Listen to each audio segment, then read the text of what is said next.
Bonjour à tous, bienvenue sur la chaîne du dialecticien.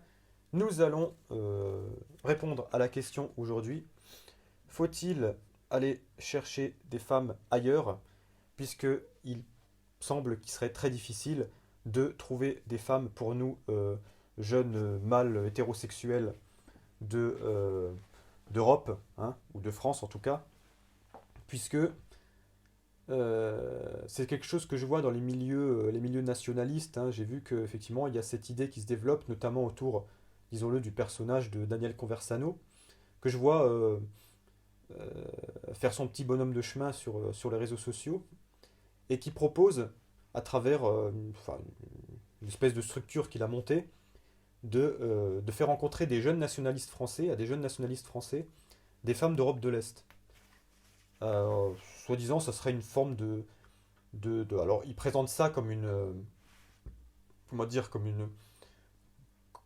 un projet, une sorte de projet philanthropique, quoi, de vouloir aider des jeunes comme lui, des jeunes qui ont la même idéologie. Donc c'est une forme, comment on dirait ça, de solidarité à la fois idéologique et tribale, d'aider des jeunes blancs nationalistes français à trouver des femmes, à trouver l'amour, comme il dit. Bon, voilà, c'est sa façon de voir les choses.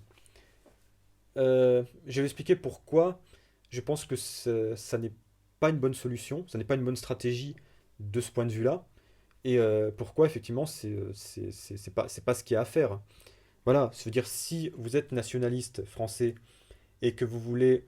Alors, parce qu'il y a le projet politique derrière, la stratégie politique, c'est pas seulement aider son prochain à trouver l'amour, c'est aussi, je pense, il y a une stratégie politique derrière qui est de, d'aider les Blancs aussi à faire des enfants, à repeupler, pour contrer un peu le grand remplacement. C'est un peu ça l'idée, je pense. Voilà. Mais pour moi, c'est pas la bonne stratégie. Pourquoi? Parce que déjà, ça n'empêche pas le grand remplacement. Voilà. Bon, après le grand remplacement, je ferai une vidéo spécifique sur le sujet pour expliquer pourquoi le grand remplacement, c'est pas que je n'y crois pas, j'y crois au grand remplacement. Enfin, il n'est pas question d'y croire ou pas, ça existe, comme théorie en tout cas, développée par certaines élites, ça c'est vrai. Il y a des élites qui croient et qui œuvrent dans le sens du grand remplacement. Mais ça n'est pas aussi. Comment dire? On a une vision, on a une. C'est un peu comme le Covid-19 d'ailleurs, j'avais fait une vidéo là-dessus, mais elle a été supprimée, où j'avais fait là, justement le comparatif entre les deux. On a une perception de la réalité qui n'est pas forcément ce qu'elle est vraiment. Ah, voilà. Mais bon, je ne vais pas développer là-dessus parce que c'est pas le sujet de la vidéo. Donc je reviens au sujet. Donc pour contrer le grand remplacement, si on se met du point de vue d'un nationaliste, hein, vous n'êtes pas forcément nationaliste, moi je ne suis pas de la même manière, je ne suis pas sur la même ligne que Conversano, mais j'essaie de me mettre du point de vue du nationaliste qui serait dans cette ligne-là et qui essaierait voilà, de se dire, voilà, il faut se marier entre blancs pour pouvoir contrer le grand remplacement.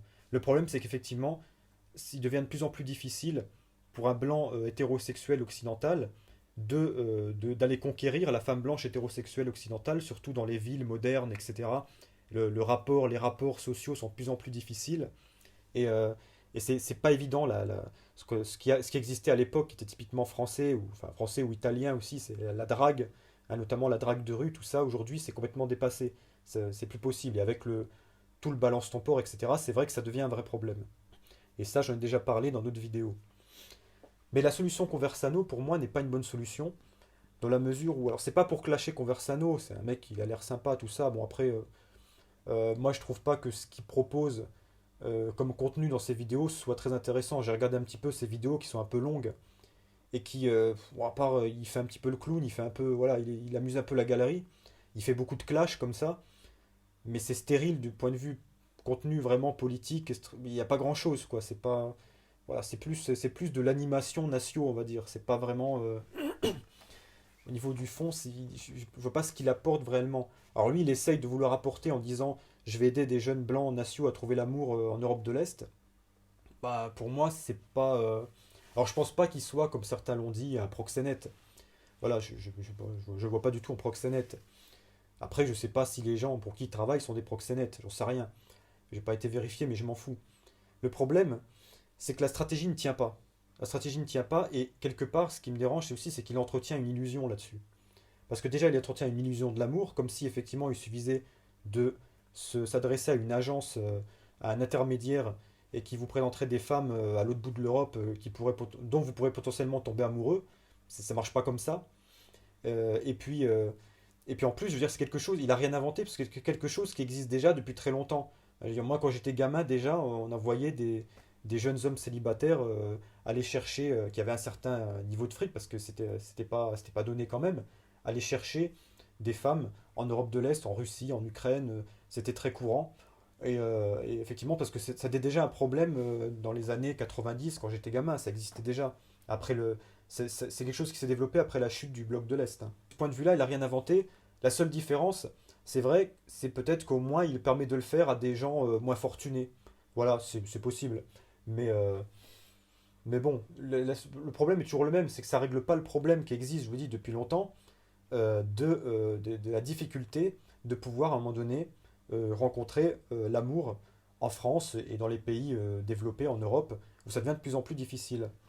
Alors, pour moi, le vrai problème, en réalité, la vraie stratégie, si on veut vraiment contrer le grand remplacement, je me remets du point de vue du Natio, hein, qui voudrait sauver la France blanche, etc. Eh bien, c'est pas d'aller chercher des femmes en Europe de l'Est qui sont étrangères et qui sont d'une culture très différente quand même, hein, faut pas oublier.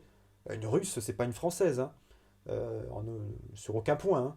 Voilà, elle est juste, oui, elle est blanche, c'est le seul point commun, mais sinon, c'est pas la même culture. Alors après, il peut y avoir des histoires d'amour entre des Français et des Russes, c'est pas ça, il y a aucun problème, ou des Ukrainiennes, ou des Hongroises, ou voilà, ça c'est pas un souci. Mais le problème, c'est que euh, si on se place de ce point de vue-là, du point de vue stratégique, pour moi, le meilleur moyen de contrer le grand remplacement, ce serait plutôt que les Français essayent de se mettre avec des femmes, justement issues, comme on dit, de la diversité, issues de l'immigration, et notamment maghrébine et africaine. Voilà, puisque ce sont celles qui viennent le plus en France. Mais qu'est-ce qu'elles font, ces femmes maghrébines et africaines? Eh bien, elles se marient avec souvent des Maghrébins ou des Africains, ou alors si elles arrivent à monter un petit peu, à sortir de leur cité, à faire des études, elles vont aller avec le petit blanc de la classe moyenne ou même de la petite bourgeoisie, voire même de la haute bourgeoisie parfois. D'ailleurs, ça donne des femmes qui arrivent à monter comme des Rachida Dati ou des Ramayad, hein, qui ne sont pas mariées avec n'importe qui, vous voyez? Ou alors qui arrivent effectivement dans certains cercles politiques où on les fait monter, qu'on les utilise comme faire-valoir souvent d'ailleurs, et ensuite elles arrivent à monter comme ça. Mais sinon, voilà, c'est souvent par la cuisse ou par une forme de prostitution, même par l'image ou par l'instrumentalisation politique. C'est souvent comme ça que ça marche. Voilà, donc je veux dire, il y a toujours possibilité d'aller plutôt vers ces femmes-là. Pourquoi? Parce qu'effectivement, si on fait une femme avec une maghrébine ou une africaine, on ne menace pas la race blanche française, etc.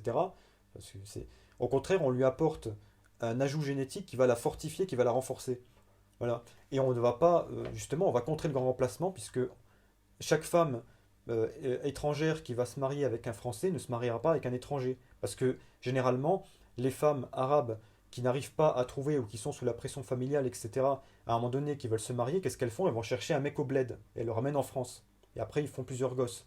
Voilà. Donc, vous voyez, je veux dire, le problème, il est là. Bref. Alors, moi, attention, hein, je fais pas cette vidéo pour. Je suis pas, c'est pas mon point de vue. Je suis pas en train de dire il y a le problème des Arabes et des Noirs en France. C'est pas le sujet, hein. C'est pas le sujet. J'essaie de me mettre dans la peau d'un nationaliste et de me dire au point de vue stratégique, ça serait quand même plus intéressant de faire ça. Mais se pose toujours le problème de la culture, hein, qui est quand même très différente, encore une fois, et qui pose problème.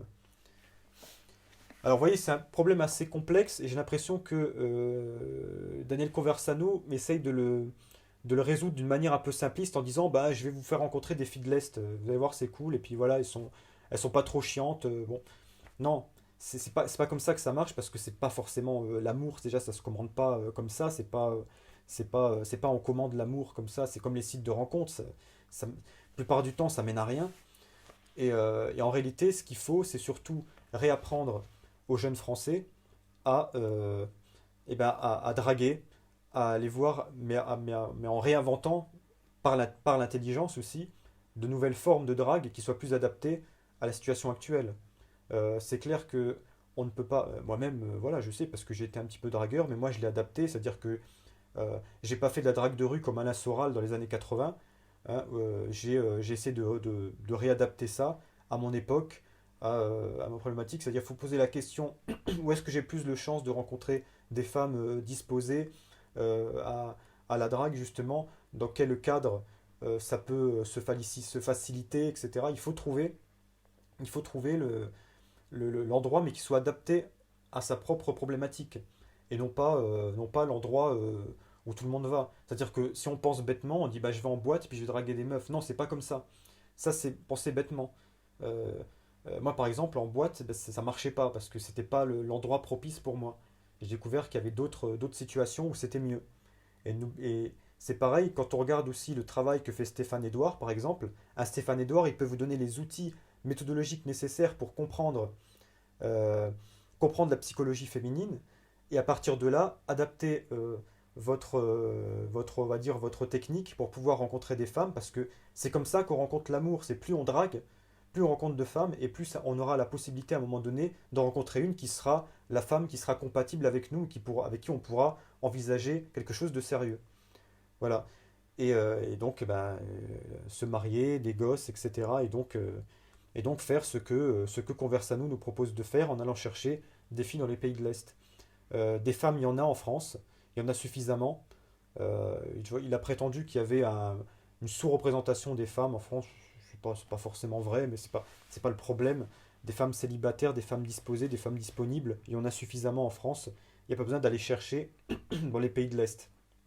Et voilà, Monsieur Conversano, qui prétend vouloir défendre la France de l'immigration, il encourage l'immigration de filles de l'Est. Donc il y a une contradiction là-dedans qui me semble. Voilà. Après, c'est parce qu'il fait partie de ce qu'on appelle les pan-européistes au niveau nationaliste, qui considèrent que un Portugais, un Suédois et un Russe, c'est la même chose. Alors que non, ce sont des civilisations très différentes.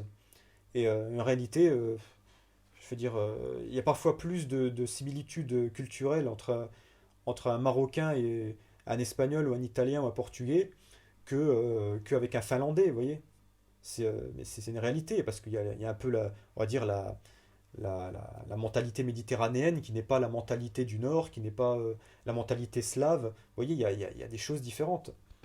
Et ça, il le sait lui-même, parce qu'il est apparemment marié avec une Roumaine, et il doit voir quand même qu'il y a des différences de culture entre une Roumaine et entre lui qui a grandi en France, avec en plus une culture italienne, dont il peut mesurer déjà quelques différences, même si elles ne sont pas énormes, hein, entre l'Italie et la France, mais mesurer quelques différences culturelles déjà à ce niveau-là.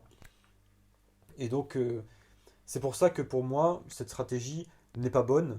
Aller chercher des femmes en Europe de l'Est, enfin, je dis pour moi, c'est pas pour moi, c'est encore une fois dialectiquement, ça pose problème.